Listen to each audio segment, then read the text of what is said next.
All right, folks, welcome back to another one of our bathroom series as we're here on the road. I almost was a little too tired to make a video tonight, but this one's been kind of chewing on my mind. And so basically what I've been doing is going and doing the thing with the family, and then I get home. We get home about, 9, 10 o'clock. Europe time, Western European time, and I start to go through and tabulate everything, and then I put together a crisis report, which will not be broadcast tonight, and I appreciate everybody commenting on the broken screen. That's my 6-year-old son's iPad, to which we refuse to replace his screen because he just, he's a 6-year-old. He's going to break it again, and this thing is, 2 years old, and it's one of the old school iPads, and I think I got it for $80, and so it's definitely been worth every nickel. But anyway, you got to do what you got to do, and there's a lot of important things going on. That is the main thing. The main thing is that there are a lot of really major events going on, and so keeping track of it as much as I can, but I'm focused on giving a good time. And I'll talk about what's going on over here in Europe afterwards. But this one I called The Next War on purpose. The reason why is because I think we're to that inflection point.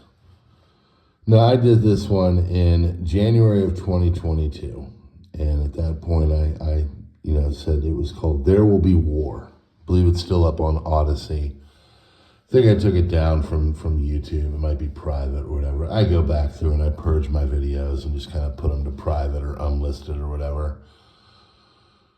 But this one I think is going to stand. And as I called out things that have happened before, I think we're in the final stages. It's not going to happen right now, next week, probably not. But in the not so distant future, and I mean months.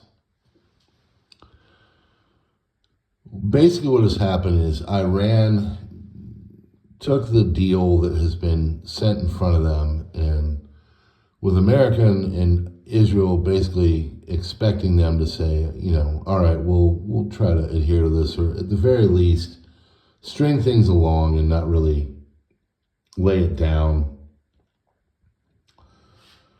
Khomeini, Ayatollah, he basically said, we don't really give a you-know-what about what you guys think or do now. We have enough enriched uranium that we can create about 10 bombs or so at the bare minimum. And if anybody comes in and does anything on us, we've got full-on disclosure of these secret nuclear sites that Israel has, and we're going to respond in kind, and basically did an unprecedented move. They basically said, we don't give a crap. We know where your stuff is, and if you even so much as go after us in any way, go after one of our scientists or try to take out one of our labs or whatever the heck it is that we've got going on, we're going to come and we're going to drop the hammer on you. And we don't care what the American response is. We don't care what the Israeli response is. That's never really happened before. So I don't know what they know or what they have, but I can tell you this. Things have changed. We're in a different way now. This is a different world. It seems Iran is really going to go for it with this nuclear weapon. It seems Israel is now going to make a choice, and they're supposedly talking and drawing up plans, and those plans have been completed. Now, the thing that is holding things off from going sideways, and from what we understand, the Israelis can go in and do some pretty nasty things in about 7 hours. They have about a 7-hour window. America has basically said, we're going to go in for I think 6th nuclear talk with these guys, and we're going to try again. Please don't do anything.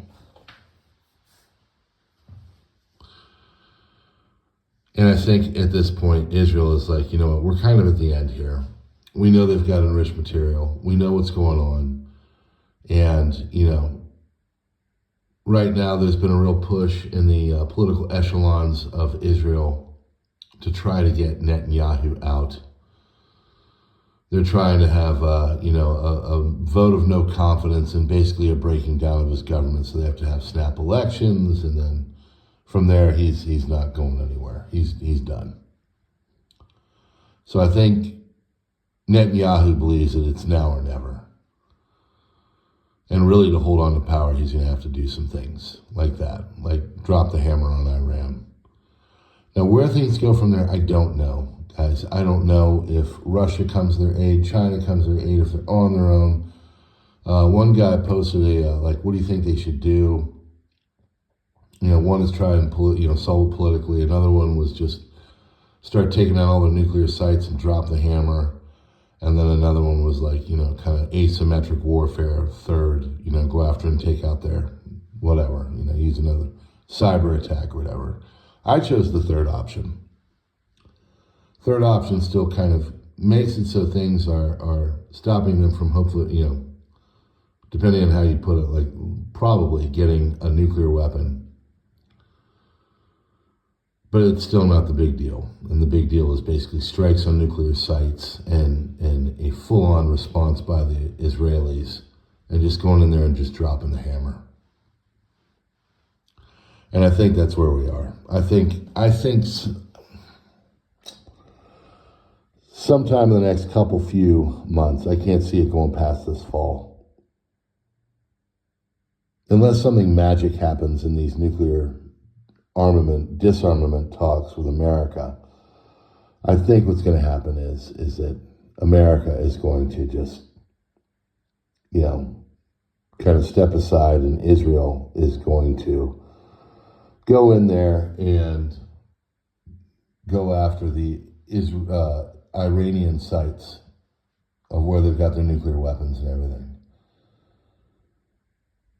America will give geospatial information. They might even, give a bit of a backup to it all. But I know Trump doesn't. I don't think Trump wants to get into a major war. I think he does want to try and solve all of them. But at the same time, Israel is, that's Israel. So we're gonna have to see. But I'm thinking sometime by late summer, early fall, something's gonna happen. Between this whole thing, I think Israel is just going to be like, okay, we got the plans. They're not giving up. This is over. We're not going to try and sit here and play diplomacy anymore. And we either do this now or it's going to be never. And they're going to go in there and they're going to light them up. And at that point, who knows what happens?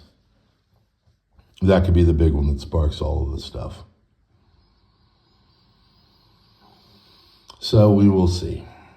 And we are, prepping and trying to do things, but I can tell you right now, folks, things are trending in bad ways. Bad ways. So,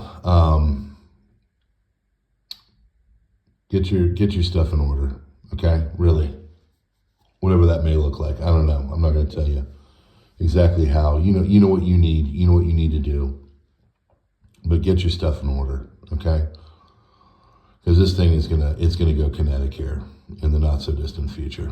So, and it will be the next war. All right, that's what I got for you tonight. I hope I'm wrong, but I tend not to be. So, good luck. Hit those buttons and stuff. Thanks for being on the last one, and we will see you on the next one. Be home here in a few days, and we'll get back to normal programming. Tired, having the time of our lives. We've seen all kinds of great stuff. Saw Utrecht and Amsterdam and Rotterdam today, and now we're going down south and doing the last of our visits to France, and then going out of Paris, and then we are flying home, and from there we'll get back to some semblance of normal, and we shall see. Okay, so God bless you all. Thank you. And we will see you on the next one.